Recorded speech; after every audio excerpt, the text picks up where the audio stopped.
The Bengali টিউশনে তোমাদের সকলকে স্বাগত। আমি শুভময়। আজ তোমাদের আইসিএসসি বোর্ডের এবার যারা বোর্ডস দেবে মানে ক্লাস 10-এ পড়ছো তাদের জন্য এই ভিডিওটি। তোমাদের যে গদ্য, পদ্য, জাম্ব, চাঁদের পাহাড় যে সমস্ত প্রশ্ন রয়েছে তার কিছু বাছাই করা প্রশ্নোত্তর নিয়ে আমি এই ভিডিওটি তৈরি করেছি। তার মানে এই ভিডিওতে সব ধরনের প্রশ্ন থাকবে, কবিতা থেকেও থাকবে, গদ্য থেকেও থাকবে, চাঁদের পাহাড়ও থাকবে, আবার জাম্বও থাকবে। সব মিলিয়ে মিশিয়ে এই ভিডিওটি আমি তৈরি করেছি। 3টি পর্বে বিভক্ত করে আমি এই ভিডিওগুলো আপলোড করব, মানে পরপর একই ধরনের 3টে ভিডিও দিব। এর আগেও আমি এই ধরনের ভিডিও আপলোড করেছি। তো চলো তাহলে প্রশ্নোত্তর পর্ব এখন শুরু করা যাক। প্রশ্ন: আমার সমস্ত কষ্ট সার্থক হলো। কার কষ্ট সার্থক হলো? কেন সার্থক হলো? প্রসঙ্গ বিশ্লেষণ করো। গল্পে এই বাক্যের তাৎপর্য কী? উত্তর: চাঁদের পাহাড় উপন্যাসের নায়ক শঙ্করের কষ্ট সার্থক হওয়ার কথা বলা হয়েছে। 2 নাম্বার, কারণ শঙ্কর আগ্নেয়গিরির রুদ্ররূপ দেখতে পেয়েছিল, যা একটি বিরল দৃশ্য। 3 নাম্বার, শঙ্কর এবং আলভারেজ অভিযানে একটি আগ্নেয়গিরির অগ্ন্যুৎপাত দেখতে পায়। সেই আগ্নেয়গিরির কথা ম্যাপে উল্লেখ করা ছিল না। তারা হঠাৎই সেই আগ্নেয়গিরির অভাবনীয় অগ্ন্যুৎপাত দেখতে পায়। সেই প্রসঙ্গেই এই উক্তিটি করা হয়েছিল। পরের অংশটি দেখো। 4 নাম্বার, শঙ্করের ভ্রমণ পিপাসা, নিজের কেরানি হওয়ার সম্ভাবনা আর দারিদ্র্যের সংকীর্ণ ভাগ্যকে তুচ্ছ করে দুর্গম পর্বতে দুর্মূল্য রত্ন পাওয়ার উন্মাদনা, এইসব মিলিয়েই চাঁদের পাহাড় উপন্যাস। সেই উপন্যাসের প্রেক্ষাপটে শঙ্কর যখন আগ্নেয়গিরির অগ্ন্যুৎপাতের এক বিরল দৃশ্য প্রত্যক্ষ করে, তখন শঙ্করের মনে হয় যে তার এত দূরে অভিযাত্রী হয়ে আসার সমস্ত কষ্ট সার্থক হলো। প্রশ্ন: তার 2 চোখ ছলছল করে উঠল। কার 2 চোখের কথা বলা হয়েছে? ছলছল করলো কেন? চরিত্রটির বিবরণ দাও। গল্পে এই চরিত্রের তাৎপর্য কী? উত্তর: স্বর্গীয় অসীম চৌধুরীর বৃদ্ধা মায়ের চোখ ছলছল করে উঠল। 2 নাম্বার, অসীম নামটা শুনে চোখ ছলছল করে উঠল। 3 নাম্বার, তিনি অসীম চৌধুরীর মা। ছেলে মারা গেছে 3 মাস আগে। তিনি ধর্মপ্রাণা, জপ তপ করেন, ধর্মগ্রন্থও পড়েন। তিনি স্নেহশীলা, নাতনিদের যত্ন আত্তীয় করেন। নতুন কাজের লোক অসীমের দিকেও নজর রাখেন, মাঝে মাঝে ক্লান্তিতে ঘুমিয়েও পড়েন। পরের উত্তর 4 নাম্বার, একমাত্র এই বৃদ্ধাই বুঝতে পারেন যে কাউকে তার নিজের নাম ধরে না ডাকলে সে কতটা দুঃখ পায়। নামের গুরুত্ব তিনি বোঝেন, তাই তিনি অসীমকে বলেন যে তার কষ্ট হলেও সবার অনুপস্থিতিতে অসীমকে তার আসল নাম ধরেই তিনি ডাকবেন। মাঠের ধারে তেঁতুল তলায় টাকা নিয়ে একা আসবেন। কে বলেছেন? কেন বলেছেন? কি প্রসঙ্গে বলেছেন? পরিণতি কি হয়েছিল? উত্তর দেখো। 1 নাম্বার, জাম্বো নাটকের কিডন্যাপার নিশি কথা বলেছে।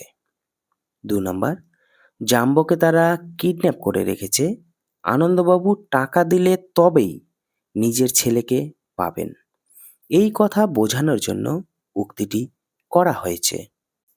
3 নাম্বার দেখো, জাম্বো মাখন ও নিশিকে কিডন্যাপার সাজিয়ে আসলে নিজেই আনন্দবাবুর টাকা হাতিয়ে মুম্বাই গিয়ে ফিল্মের হিরো হতে চেয়েছিল।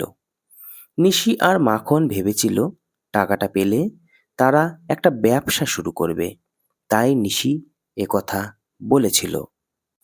4 নাম্বার দেখো, আনন্দবাবু টাকা দেননি কিডন্যাপারদের। কারণ তিনি জাম্বোর অবস্থা ও কিডন্যাপারদের কেরামতি সবই ধরতে পেরেছিলেন। বুঝতে পেরেছিলেন যে নিশি ও মাখনের আসলে কোনো ক্ষমতাই নেই। তাই আনন্দবাবু যখন প্রস্তাব দেন যে জাম্বোকে আরও কটা দিন নিশি ও মাখনের কাছে রাখতে হবে, তখন নিশি ও মাখনকে 1,000 টাকা দিয়ে কোনো ভতেন পালিয়ে যেতে হয়েছিল। প্রশ্ন: হঠাৎ এমনি সময় নতুন অভাবনীয় নতুন উপদ্রব। হঠাৎ এমনি সময় বলতে কোন সময়? উপদ্রবটা কী ছিল? কোন প্রসঙ্গে এই উক্তি? এর পরবর্তী ঘটনা কী ঘটে? উত্তর দেখো, লালু গল্পের স্মৃতিরত্ন চরিত্রটি সবেমাত্র তন্দ্রাচ্ছন্ন হয়েছেন। ঠিক এমন সময় হঠাৎ উপদ্রবের কথা বলা হয়েছে এখানে। 2 নাম্বার, মশার উপদ্রবের কথা বলা হয়েছে এখানে। 3 নাম্বার, নন্দরানীর গুরুদেব নন্দরানীর বাড়িতে বেড়াতে এসে কোন ধরনের উপদ্রবের সম্মুখীন হয়েছিল সেই প্রসঙ্গে লিখতে গিয়ে উপরের বাক্যটি লেখা হয়েছে। আসলে উপদ্রবটি মশার ছিল। গুরুদেব মশার কামড় সহ্য করতে না পেরে অতিষ্ঠ হয়ে উঠেছে। তারপর দেখো 4 নাম্বার, স্মৃতিরত্ন কোনো রকমে গামছা চালনা করা আরম্ভ করেন। ঘরের এক কোণ থেকে আর এক কোণে সরে গিয়ে কোনো রকমে মশার উপদ্রব থেকে বাঁচার চেষ্টা করেন। অবশেষে বারান্দার এক কোণে দেওয়ালে ঠেস দিয়ে তিনি ঘুমিয়ে পড়েন। প্রশ্ন দেখো, পরদিন সকালে আড়তে এবং আড়তের সামনে হৈ হৈ কাণ্ড শুরু হয়ে গেল। পরদিন বলতে কোন দিনের কথা বলা হচ্ছে? হৈ হৈ কাণ্ড কারা শুরু করলো? কোন প্রসঙ্গে লেখা হয়েছে উক্তিটি? গল্পের পরিণতি কি হয়েছিল? উত্তর দেখো, 1 নাম্বার, নির্দিষ্ট দিনে রমেন গ্রামে ঢেরা পিটিয়ে জানিয়ে দিয়েছিল যে ওই দিন তার বাবা হর্ষনাথ নিজের গুদাম থেকে দুর্ভিক্ষ পীড়িত মানুষদের চাল বিলি করবেন। এখানে বিক্রি না, বিলি করবেন। 2 নাম্বার, হৈ হৈ কাণ্ড গ্রামের মানুষেরা শুরু করলো। 3 নাম্বার, রমেন তার এক গুরুর কাছে শিক্ষা দীক্ষা নিয়ে এসে জনসেবায় ব্রতী হয়। গ্রামে গিয়ে ঢেরা পিটিয়ে আসে যে বাবার গুদাম থেকে যে যত পারে খাবার নিয়ে যেতে পারবে। পরদিন সকালেই চলে আসে রমেনদের গুদামে। এই প্রসঙ্গেই কথাটি বলা হয়েছে। তারপর দেখো 4 নাম্বার, গল্পের শেষে রমেনের বাবা হর্ষনাথ ফিরে আসেন ঘরে। ফিরে আসার পর দেখেন যে তার গুদামে কোনো খাবার নেই, সব খাবার বিলি করা হয়ে গেছে। এটা দেখে হর্ষনাথ বাবু মাথায় হাত দিয়ে বসেন। প্রশ্ন দেখো, আর দিদিমা আকাশ পাতাল ভাবতে লাগলেন। আকাশ পাতাল ভাবা বলতে কি বোঝানো হয়েছে? দিদিমা কেন আকাশ পাতাল ভেবেছেন? প্রসঙ্গ বিশ্লেষণ করো এবং বিস্তারিতভাবে বিশ্লেষণ করো। গল্পটির পরিণতি কি হয় শেষ পর্যন্ত? উত্তর দেখো, দিদিমা এমন কিছু ভাবতে লাগলেন যার কোনো অর্থ নেই, সেই অর্থে কথাটি ব্যবহার করা হয়েছে। 2 নাম্বার, বাড়ির কাজের লোক কমলা হালদারদের বাড়িতে কাজ করেছিল, তখনও তার দেখা পাওয়া যেত না। এর প্রেক্ষিতে হঠাৎ দিদিমা আকাশ পাতাল ভাবতে লাগলেন। 3 নাম্বার, পালিত গিন্নি বাড়িতে এসেছিল নতুন কাজের লোককে দেখতে, কিন্তু কাজের লোক কমলা তখন বাড়িতে ছিল না। এই প্রসঙ্গেই আসলে দিদিমা আকাশ পাতাল ভাবা শুরু করেন যে কে মানুষ আর কে মানুষ নয় এটার তফাৎ করা খুবই মুশকিল। 4 নাম্বার দেখো, গল্পে এই মানুষ আর না মানুষদের দ্বন্দ্ব বা সন্দেহটা অনেক দূর অবধি গড়িয়েছিল। একটি ফুটবল ম্যাচের শেষে দোমোহনীর টিম জিতে যায় অনেক গোল করে। খেলা থামিয়ে দেখতে চাওয়া হয় সেই দলে কতজন খেলছে। অবশেষে দেখা যায় সব ঠিকই আছে, কিন্তু আসলে এরই মাঝে কোথায় যেন অদ্ভুতুড়ে কাণ্ড ঘটে যায়। প্রশ্ন দেখো, তোমারে স্মরণ করি আজ এই দারুণ দুর্দিনে। কে স্মরণ করছেন? কাকে স্মরণ করছেন? কেন স্মরণ করছেন? কবিতাটির মূল তত্ত্বটি কি? উত্তর দেখো, কবি বলেছেন এই কথা রবীন্দ্রনাথকে উদ্দেশ্য করে বলেছেন।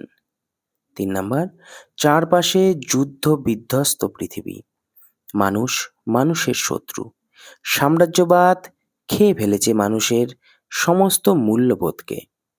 এই পরিস্থিতিতে দাঁড়িয়ে কবি রবীন্দ্রনাথের প্রতিরোধকে স্মরণ করার চেষ্টা করছেন।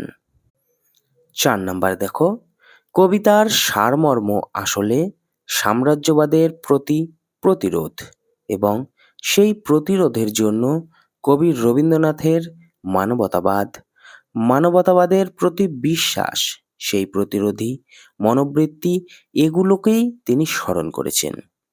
এই নৈতিক আশ্রয়কেই কবিতা ফুটিয়ে তুলেছেন।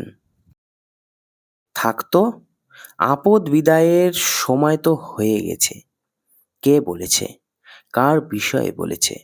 প্রসঙ্গ বিশ্লেষণ করো। যাকে আপদ বলা হয়েছে তার চরিত্র বিশ্লেষণ করো। উত্তর দেখো, নিশি বলেছে এই কথা, জাম্বোর বিষয়ে বলেছে। জাম্বোকে তারা কিডন্যাপ করেছিল। জাম্বোর বাবা আনন্দবাবুর কাছে টাকা চেয়েছিল। নানান কাণ্ডর পর অবশেষে তারা জাম্বোর হাত থেকে এবার মুক্তি পাবে, এরকম পরিস্থিতি তৈরি হয়েছিল, সেই প্রসঙ্গেই কথাটা বলা হয়েছে। ৪ নাম্বার দেখো, যাকে আপন বলা হয়েছে তার নাম জাম্বো। সে একটি এঁচোড়ে পাকা ছেলে। এখানে আপদ হবে, অ্যাকচুয়ালি আপন নয়। টিভি দেখে আর বলিউডের সিনেমা দেখে দেখে তার মাথায় কেবল সেই সবই ঘোরে রাত্রিদিন।